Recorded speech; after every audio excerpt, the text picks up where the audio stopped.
গত কয়েক বছর ধরেই ঢাকাই সিনেমার নায়কদের মধ্যে শীর্ষস্থানটি ধরে রেখেছেন শাকিব খান।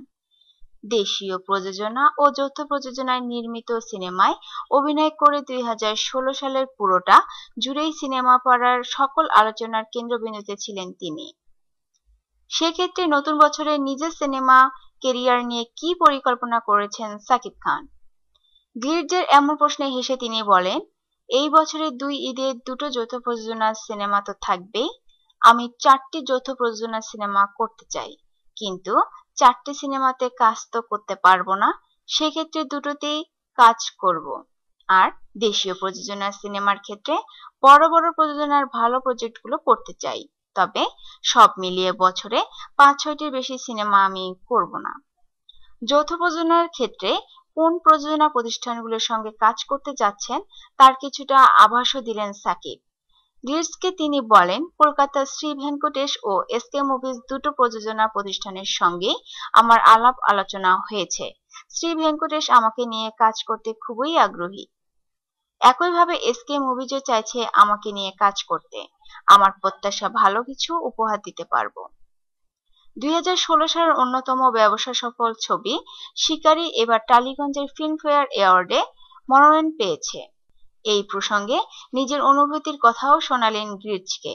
তিনি বলেন, বাংলাদেশের যৌথ প্রযোজনায় এর আগেও অনেক সিনেমা নির্মিত হয়েছে, কিন্তু আমার অভিনীত এটি প্রথম সিনেমা। ব্যবসার ক্ষেত্রে এত অভাবনীয় সাফল্য এই সিনেমা এনে দিয়েছে, তা অনেক বড় প্রাপ্তি। যৌথ প্রযোজনায় আরো অনেক সিনেমা নির্মিত হচ্ছে, কিন্তু আন্তর্জাতিকভাবে এত ঘটা করে তো সেই সিনেমাগুলো মুক্তি পাচ্ছে না। তিনি আরো বলেন, শিকারী সিনেমাটি শুধুমাত্র আমাদের দেশেই নয়, বরং কলকাতায় গেল বছরের সেরা সিনেমা হয়েছে। এর চেয়ে বড় পাওনা আর কিছু আছে? শিকারী সিনেমাটি যেমনি আমাদের দেশে প্রশংসিত হয়েছে, তেমনি বিদেশেও যথেষ্ট প্রশংসিত হয়েছে।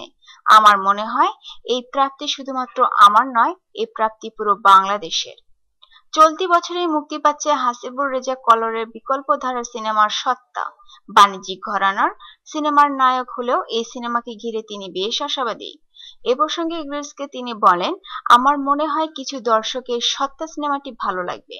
যারা অফ ট্র্যাক সিনেমা দেখতে পছন্দ করেন তাদের এই সিনেমাটি ভালো লাগবেই। অন্যদিকে আসন্ন শিল্পী সমিতির নির্বাচনে শাকিব খান আবারও সভাপতির পদে লড়াই করবেন কিনা জানতে চাইলে গ্লিটজকে তিনি বলেন, আমার পক্ষে আর নির্বাচন করা সম্ভব না। আমি ব্যক্তিগতভাবেও চাই না। আমি চাই অন্য কেউ আসুক। আমার আলাদাভাবে নির্বাচন করার কোনো প্রয়োজন নেই, কারণ সবাই তো আমার। আমার যে সম্মানের জায়গাটা রয়েছে, আমি সেই জায়গাটা নষ্ট করতে চাই না। আমি চাই অন্যরা নেতৃত্বে আসুক, তারা শিল্পী সমিতি পরিচালনা করুক।